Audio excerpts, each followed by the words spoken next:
അസ്സലാമു അലൈക്കും വറഹ്മത്തുള്ളാഹി വബറകാത്തു.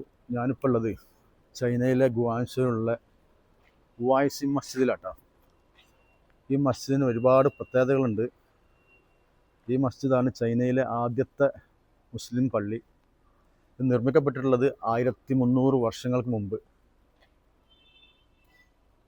സഹാബി ഇസ്ലാം പ്രചാരണത്തിന് വന്ന അബൂ ബക്കർ റളിയല്ലാഹുവിൻ്റെ നേതൃത്വത്തിലാണ് ഈ പള്ളി പണിതിട്ടുള്ളത്. ഗുവാങ്സി എന്ന് പറഞ്ഞ പള്ളി തന്നെ, ആ പേര് തന്നെ വെക്കാൻ കാരണം അള്ളാഹുവിൻ്റെ റസൂലിനെ അനുസ്മരിച്ചുകൊണ്ട് ഉള്ള ആ പേരിൻ്റെ അർത്ഥം എന്ന് പറഞ്ഞത്. ആ പേരിൻ്റെ അർത്ഥം അള്ളാഹുവിൻ്റെ റസൂലിനെ അനുസ്മരിക്കുന്നു എന്നുള്ളതാണ് ഇതിൻ്റെ അർത്ഥം എന്ന് പറയുന്നത്. അപ്പോൾ ഈ പള്ളിയിലാണ് ഉള്ളത്. ജുമാക്ക് വന്നാണ്. ഈ പള്ളിയുടെ മിനാരാണ് ഈ കാണുന്നത്. ഇത് 36 മീറ്റർ ഉയരമുണ്ടെന്ന് പറയുന്നത്. കാരണം ഈ മിനാര പണ്ട് കാലത്ത് പേൾ നദിയിലൂടെ സഞ്ചാരികൾ വന്ന സമയത്ത് അവർക്ക് വെളിച്ചം കാണിക്കാൻ വേണ്ടിയിട്ട് നിർമ്മിച്ചാണെന്ന് പറയപ്പെടുന്നത്. അതിൻ്റെ ഓതെടുക്കുന്ന സ്ഥലമാണ് ഇവിടെ. വെള്ളിയാഴ്ച ഒരുപാട് ആളുകൾ ഇവിടെ വരുന്നുണ്ട്. പഴയ ചൈനക്കാരും അതുപോലെ തന്നെ പുറത്തുള്ള ആളുകളൊക്കെ ആയിട്ട് ചുമ്മായൊക്കെ വരുന്ന ഒരു പള്ളിയും കൂടിയാണ്.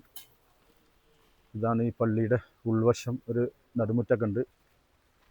പള്ളി കാണുന്ന പള്ളി ഇതൊരു ചൈനീസ് മാതൃകയിലാണ് നിർമ്മിച്ചിട്ടുള്ളത്.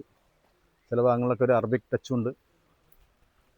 ഇതാണ് ഈ പള്ളി സ്ഥിതി ചെയ്യുന്നത്.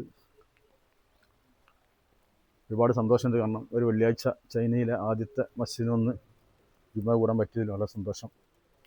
ഈ കാണുന്നതാണ് പള്ളീൻ്റെ ഉൾവശം.